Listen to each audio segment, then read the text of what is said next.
ایک انٹرسٹنگ بھی اور ایک اسلام کا کلچر دکھایا گیا ہے. یہاں سے پہلے وہ ہالی ووڈ سے شروع ہوتا ہے، پھر بالی ووڈ جاتا ہے، پھر بالی ووڈ سے یہاں آ جاتا ہے. ایک تھرڈ ہینڈ کلچر پروموٹ ہو رہا ہے. میں اس لیے چاہتا ہوں کہ کوئی پتہ تو چلے ہمارے بچوں کو، نوجوانوں کو، کہ فرق کیا ہمارے میں، کہ ہمارا بھی ایک کلچر ہے، تو اس میں بھی رومانس ہے، اس میں بھی تاریخ کا حصہ ہے، لیکن اس کے اندر اپنی اسلام کے ویلیوز دکھائے گئے ہیں. اور بدقسمتی سے جو مجھے بڑا افسوس سے کہنا پڑتا ہے، جو میں دیکھ رہا ہوں، یہ بالی ووڈ سے ایک بالکل، بالی ووڈ میں بھی کبھی آج سے 30-40 سال پہلے آپ کبھی اس طرح کی فحاشی نہیں دیکھتے تھے. اب وہ اتنا گند آ گیا ہے. جو مغربی جو ہالی ووڈ کی جو سب سے بدترین چیزیں ہیں وہ انہوں نے اپنا لی ہیں، لیکن وہ نہیں دکھائی جو کہ ان کے معاشرے کی طاقت ہے. تو اس کا بڑا برا اثر ہمارے بچوں پہ پڑ رہا ہے، اور اس کا بڑا برا اثر اسکولوں کے پر پڑ رہا ہے. ڈرگ کلچر ڈیولپ ہو رہا ہے، ہماری سیکس کرائمز بڑھ رہی ہیں، بچوں کے خلاف کرائمز بڑھ رہی ہیں جب آپ ایک معاشرے میں اس طرح کی فحاشی پھیلاتے ہیں. تو میں یہ چاہ رہا ہوں کہ ایک مختلف کلچر دکھایا جو لوگوں کو بتائے کہ اس کے علاوہ بھی کوئی ایک طرز زندگی تھی، ایک کلچر تھا، ایک ویلیوز تھے، کیونکہ وہ یہ ڈائریکٹلی امپیکٹ کرتا ہے فیملی سسٹم کو. یاد رکھیں، معاشرے کے اندر جیسی فحاشی بڑھتی جاتی ہے، فیملی سسٹم گرتا جاتا ہے. جب میں برطانیہ میں پہلی دفعہ گیا تھا 18 سال کی عمر میں، تو ایک طلاق ہوتی تھی ہر 14 شادیوں میں. ایک طلاق ہر 14 شادیوں میں. اب جب میں پچھلے 8-10 سالوں میں ہر 10 شادیوں میں 6 یا 7 اب طلاق ہو جاتی ہیں. تو یہ ڈائریکٹ امپیکٹ ہے کہ جیسے جیسے یہ فحاشی بڑھتی گئی، وہ ڈائریکٹ پریشر پڑا فیملی سسٹم پہ. اور اسلام کا سارا کلچر ہی یہ ہے کہ وہ پروٹیکٹ کرتا تھا فیملی سسٹم. یہ جو ہمیں چیزیں بتائی ہیں ہمارے کلچر میں، یہ جو ماڈسٹی، یعنی یہ اپنے جسموں کی نمائش نہ کرنا، اس کے پیچھے ایک پورا فلسفہ ہے کہ آپ نے اپنے فیملی سسٹم پروٹیکٹ کرنا ہے. تو ہمارا انڈیا میں آپ دیکھ رہے ہیں ان کی جو مغربی ایلیٹ ہے، اس کے اندر فیملی سسٹم بھی ٹوٹتا جا رہا ہے جیسے مغرب میں.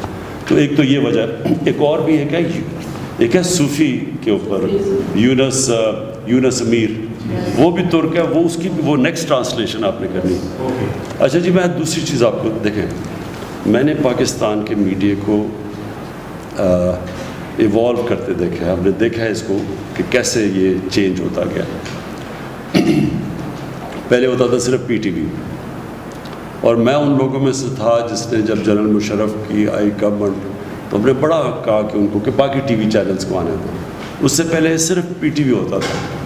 تو یہ 2002, 3, 4 میں شروع ہوئی باقی ٹی وی چینلز، اور ہم نے دیکھا کہ یہ کیسے پہلے لوگ بڑا انٹرسٹ لیتے تھے کرنٹ افیئر پروگرامز میں. بڑا کرنٹ افیئر پروگرامز ایسے نہیں شروع ہوئے ایسے کہ واقعی ایک اس میں سے لوگوں کو پتہ چلتا تھا، ڈفرینٹ موقف کی سمجھ آتی تھی. اچھا جی، یہ پارٹی کا یہ موقف ہے، اپوزیشن کا یہ، گورنمنٹ کا یہ. بڑا اچھا شروع ہوا ایسے، اور اس میں کئی اینکرز ایک دم بڑے اوپر آ گئے. جتنے وہ اچھے کرتے تھے تو وہ اوپر آنے شروع ہو گئے. پھر ہوا کیا، یہ چلتا گیا.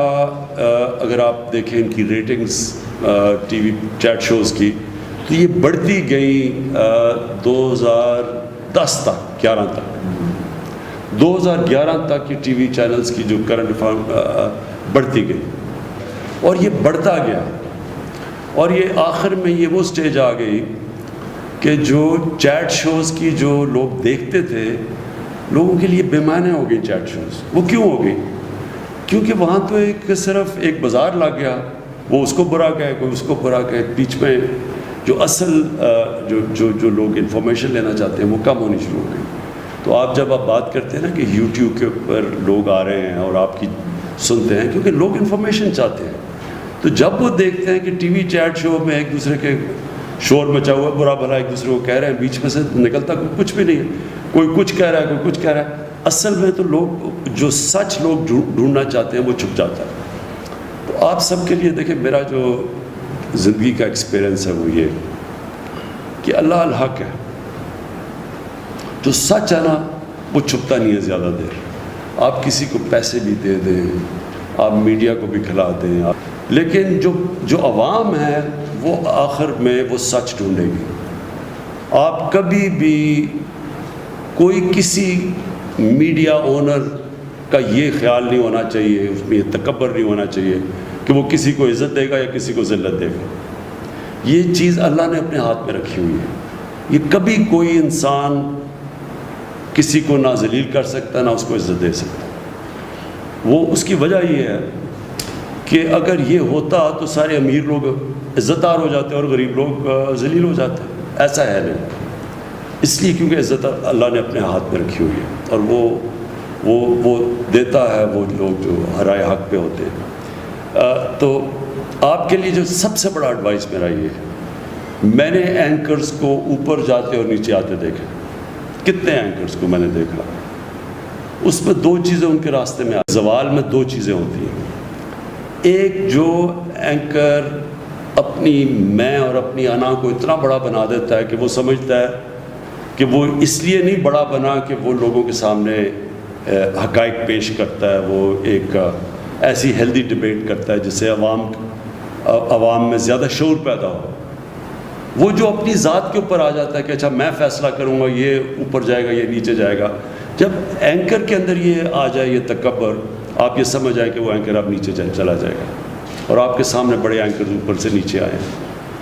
اور دوسری چیز, جو اینکر جب تک لوگ یہ سمجھتے ہیں کہ یہ اصل میں یہ غلطیاں بھی کرے گا لیکن یہ ہے سچا آدمی, یہ ہے قوم کے لیے بات کرے گا, یہ رائے حق پہ کھڑا ہوگا, تب تک لوگ ہمیشہ اس کو سنیں گے, اس کا گراف اوپر جائے گا. جب ان کو یہ ہو گیا نا, اور کئی ایسے اینکرز آپ نے دیکھا ہوگا, جب ان کی کریڈیبلٹی گئی کہ جی لوگوں نے کہا اچھا جی یہ جو بات کر رہا ہے اس میں تو, جب اس کی 3-4 چیزیں پروو ہو جائیں کہ یہ اس نے سچ نہیں بولا یا اس نے مس لیڈ کیا لوگوں کو, غلط تو اس کے جب کریڈیبلٹی جاتی ہے آپ یہ سمجھ آئیں کہ اینکر کا پھر گراف نیچے جانا شروع ہو جاتا ہے. تو آپ کے لیے تو بڑا امپورٹنٹ ہے یہ جو آپ کے لیے. اچھا لوگ بڑی جلدی فیصلہ کر لیتے ہیں کہ یہ ملک کے لیے کون کھڑا ہوتا ہے, کہ جو بھی ہوگا یہ چاہے گورنمنٹ اگر سچ بولے گی تو گورنمنٹ کے ساتھ ہوگا, اپوزیشن بولے گی اپوزیشن کے ساتھ ہوگا. جب لوگوں کو یہ اعتماد ہو جاتا ہے نا کہ سچ کے ساتھ کھڑا ہوگا, لوگ اس کو واچ کریں گے, وہ اوپینین میکر بن جائے گا, اس کی رائے امپورٹنٹ ہو جائے گی پبلک کے اندر, جس کو اوپینین میکر کہتے ہیں. لیکن جب لوگوں نے یہ دیکھا کہ یہ فرمائشی یا یہ کسی سے کوئی پیسہ ملا یا کچھ اس کی وجہ سے کچھ کر رہا ہے, آٹومیٹکلی وہ نیچے آ جاتا ہے. اس لیے یہ آپ کے لیے بڑا امپورٹنٹ ہے کیونکہ آپ ینگ ہیں اور یہ بڑی اچھی اپرچونٹی ہے. دیکھیں ہر دور میں اللہ اپرچونٹیز دیتا ہے. اب یہ آپ کو اپرچونٹی مل گئی یوٹیوب میں, ایک بڑا اچھا ایک لوگ اپنی اس پہ کریئر بنا سکتے ہیں, اور یہ بھی چینج ہوتا ہے. اچھا اتنی تیزی سے سوشل میڈیا چینج ہو رہا ہے, اور آپ کو سب کو پتہ ہوگا کہ جو سب سے پہلے پارٹی جس نے سوشل میڈیا کو اپنایا تھا وہ تحریک انصاف تھی. اس سے پہلے کسی کو نہیں سمجھتی سوشل میڈیا کی. تو ہم سب سے پہلے یہ فیصل سب سے زیادہ ڈاکٹر الوی ہم نے اپنی یہ شروع کی, اپنے ممبرز بنائے, اور تو تب تک کسی کو پرانی پارٹیز کو سمجھ ہی نہیں تھی کہ سوشل میڈیا کتنی بڑی ایک طاقت بن کے ابھر ہے. تو اب تو یہ اور آگے چلا گیا, اور یہ پھر چینج بھی ہوتا رہتا ہے ٹائم کے ساتھ. سوشل میڈیا بھی بدلتا جاتا ہے, یہ جس طرح آپ نے کہا کہ فیس بک سے اب یہ یوٹیوب کی طرف لوگ آ رہے ہیں, اور اس طرح چینج ہوتا جائے گا. اور پھر واٹس ایپ گروپس بن گئے ہیں, اور نئی چیزیں آتی رہیں گی. تو جو ایک انسان یا معاشرہ یا ادارہ, ایک انگریزی کا ورڈ ہے to stay ahead of the curve, to stay ahead of the curve, یعنی جو بھی آگے کا دیکھ رہا ہوتا ہے وہ جو پہلے دیکھتا ہے کہ اب ادھر جا رہا ہے تو وہ ٹائم کے ساتھ آگے جاتا ہے, ٹائم سے پہلے چیزیں اسپاٹ کر لیتا ہے, وہی دنیا میں آگے جاتے ہیں. جس طرح یہ سارے سلیکن ویلی میں یہ جائنٹس بن گئے, ینگ لڑکے دیکھتے دیکھتے کہاں سے کہاں پہنچ گئے. وہ ہے وہ جو مارک زکربرگ, ینگ لڑکے. تو یہ اپرچونٹیز کبھی دنیا کی تاریخ میں پہلے نہیں تھی. یہ جو اب اپرچونٹیز آ رہی ہیں تو آپ کے لیے بڑا اچھا ٹائم ہے. لیکن میں یہ پھر سے آپ کو ایمفسائز کروں گا, لوگ دیکھ لیتے ہیں کہ عوام دیکھ لیتی ہے کہ کون رائے حق پہ ہے. آج نہیں, تھوڑی دیر کے لیے لوگ, وہ ایک ابراہیم لنکن کی سینگ ہے, بڑی اچھی سینگ ہے کہ تھوڑی دیر آپ سب کو پاگل بنا سکتے ہیں اور سارا وقت صرف آپ تھوڑے سے لوگوں کو پاگل بنا سکتے ہیں. لیکن سارا وقت کوئی بھی آج تک سارے لوگوں کو پاگل نہیں بنا سکا, کیونکہ اللہ الحق ہے. اور یہ جو کرونا ہے, یہ یاد رکھیں بہت بڑا امتحان اللہ نے ہمیں نہیں, پاکستان ہی نہیں, ساری دنیا پہ بہت بڑا امتحان دیا. اس کے اندر جو سب سے امپورٹنٹ چیز یہ ہے, ہمارے جیسے ملکوں کے لیے, ہندوستان کے لیے, بنگلہ دیش کے لیے, ساؤتھ افریقہ کے اندر ملک ہیں جدھر غربت ہے, جدھر وہاں بھی کچی آبادیاں ہیں, ادھر ایک بالکل مختلف امتحان ہے بنسبت یورپ, چائنا, امریکہ, وہاں بالکل مختلف چیلنجز ہیں. تو اس لیے اس کے اندر جو ہمارا ملک نکلے گا, یہ بڑا ضروری ہے کہ ہم ایک قوم بن کے اس امتحان میں سب ہم امتحان میں شرکت کریں. ہماری پوری کوشش ہے کہ سب جو لاک ڈاؤن کی وجہ سے بیچارہ ہمارا جو کمزور طبقہ اس وقت مشکلوں میں پڑ گیا ہے, کبھی بھی ایسی بے روزگاری نہیں تھی. اور امریکہ میں بے روزگاری کا مطلب ہی کچھ اور ہے, کیونکہ وہاں تو بے روزگار ہوتا ہے تو وہ آ جاتا ہے سوشل سیکیورٹی پہ, اس کو حکومت پیسے دینا شروع کر دیتی ہے, سب رجسٹرڈ ہے. ہمارا 75-80% جو ڈیلی جو دیہاڑی دار ہے, وہ جب بے روزگار ہوتا ہے تو اس کی تو کسی کے پاس رجسٹریشن ہے ہی نہیں, کوئی اس کا ریکارڈ ہی نہیں ہے. وہ جا کے گھر بیٹھ جاتا ہے, اس کی دیہاڑی پہ وہ اس کی فیملی ڈپینڈ کرتی ہے, بچے, اس کی بیوی ڈپینڈ کرتے ہیں کہ جا کے کھانا لے کے آئے یا پیسے ہوں, تو ان کے لیے اس وقت بہت مشکل ہے. جس کی وجہ سے میں ہمیشہ سمجھتا تھا کہ ہمیں لاک ڈاؤن مختلف طریقے سے کرنا چاہیے تھا, یعنی شادیاں, کالجز, یونیورسٹیز, میچز وغیرہ جدھر لوگ جمع ہوتے ہیں وہ تو بند کر دینے چاہیے تھے. لیکن ہمیں کاروبار نہیں بند کرنا چاہیے تھا, اس میں سوچ سمجھ کے کاروبار کے اندر, مثلا دکانیں بھی ہم 1-2-3 دکانیں چھوڑ کے ان کو کھول دیتے اور پھر یعنی روٹیٹ کرتے تھے تاکہ روزگار چلتا رہتا. یہ چھاپڑی والے, ان سب کو ہمیں کرنا چاہیے تھا. لیکن ایک دم جو سب کچھ بند ہو گیا, اس سے ہمارے جیسے معاشرے میں بڑی مشکلات میں لوگ پڑے ہوئے ہیں. تو اب ہم سلیکٹیو کھول رہے ہیں, کنسٹرکشن کھول رہے ہیں, کاروبار کھول رہے ہیں, لیکن اس کو کھلتے کھلتے بھی ٹائم لگے گا اور تب تک بڑی مشکلات میں لوگ, جس کی وجہ سے ہم کوشش کر رہے ہیں کہ ہم یہ احساس کیش پروگرام سے اور بھی پروگرامز کر رہے ہیں تاکہ ہم لوگوں تک پہنچ سکیں. لیکن سب سے پہلے تو آج کوئی بھی دنیا میں نہیں کہہ سکتا کہ کرونا کب قابو میں آئے گی, کوئی بھی نہیں کہہ سکتا. تو جو ساری دنیا کوشش کر رہی ہے کہ کرونا کے ساتھ گزارا اب ہم کیسے کریں گے, کرونا بھی ہو اس کو بھی روکیں لیکن ہمارا کاروبار بھی چلتا رہے تاکہ ہمارے بیچارے لوگ بھوکے نہ مریں. تو ہمارے لیے اب سب سے بڑا یہ چیلنج ہے. اس کے لیے ایک بڑا اچھا ایک ٹریک اینڈ ٹریس سسٹم, وہ ہم نے اب ساری ایجنسیز بیٹھی, ہماری سارے ادارے بیٹھے, ہم نے ایک سسٹم آرٹیفیشل انٹیلیجنس کے ذریعے ISI کے ساتھ مل کے نکالا ہے کہ سارے پاکستان میں ہم ٹریک کریں گے کدھر کدھر ہمارے کرونا کی کے جو افیکٹیز ہیں, جن کو انفیکشن ہے, پھر ان کو ہم ٹریک کر کے پھر ان کی پورا بنائیں گے کہ وہ کن کن سے مل رہے ہیں. یعنی جو طریقہ اب ہوگا کہ بجائے سارا 22 کروڑ کا ملک بند کر دیں, ہم ادھر کانسنٹریٹ کریں جدھر ہم سمجھتے ہیں کہ اب کلسٹر بن رہا ہے, ان کو تھوڑی دیر کے لیے کوارنٹائن کریں تاکہ وہ پھیل نہ سکیں. اس کے علاوہ اگر ہم جو بھی کرتے ہیں نا, اگر ہم سارا ملک بند کر دیتے ہیں یہاں بھوکے مریں گے لوگ, لیکن اگر ہم پوری طرح کھول دیتے ہیں تو کرونا پھیلنے کا ڈر ہے. تو اس لیے ایک بیچ کا نظام یہ لے کے آ رہے ہیں اور اس کے اوپر ہم پوری کوشش کر رہے ہیں اور یہ انشاءاللہ اسی طرح ہی آگے بڑھیں گے. جو ہر کرائسس ہوتا ہے نا, اس میں اللہ نے ایک ایسا نظام بنایا ہوا ہے کہ اس میں اگر انسان اپنا عقل استعمال کرے تو اس میں موقع بھی بڑے مل جاتے ہیں. اور کرائسس کے اندر کئی بڑی زبردست چیزیں ہو جاتی ہیں, کیونکہ انسان کو اللہ نے بنایا ایسا ہے.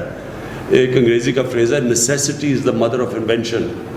جب آپ پھنس جاتے ہیں نا تو اللہ نے ہمارے میں اتنی صلاحیتیں دے دیا کہ اگر ہم اپنا ذہن استعمال کریں تو اس میں سے راستہ نکلاتے ہیں.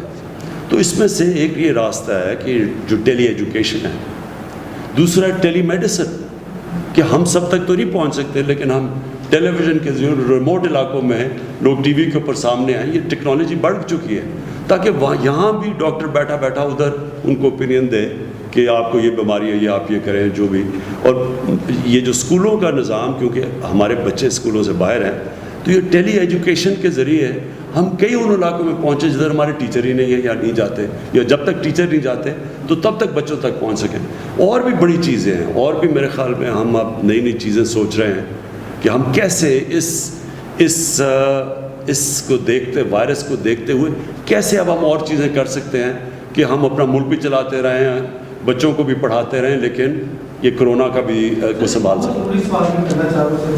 ایک عام یہ ہے کہ پتہ نہیں گورنمنٹ کو اربوں ڈالر آ گئے باہر سے اور یہ تقسیم ہو رہے ہیں, کسی کو ہو رہے ہیں کسی کو نہیں.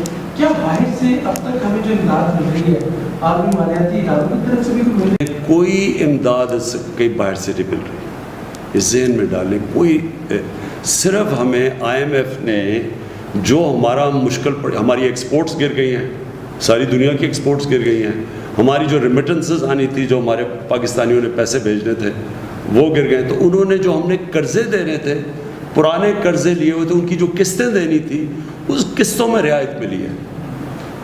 سو امداد کوئی نہیں آئی. امداد اس لیے تو ہم اپنے لوگوں سے پیسے اکٹھے کر رہے ہیں اور کوشش کر رہے ہیں کہ ہمارا جو کاروبار شروع ہو تاکہ ہماری کوئی کلیکشن ہو, کیونکہ ہماری ٹیکس کلیکشن بھی گر گئی ہے. اوکے جی, تھینک یو.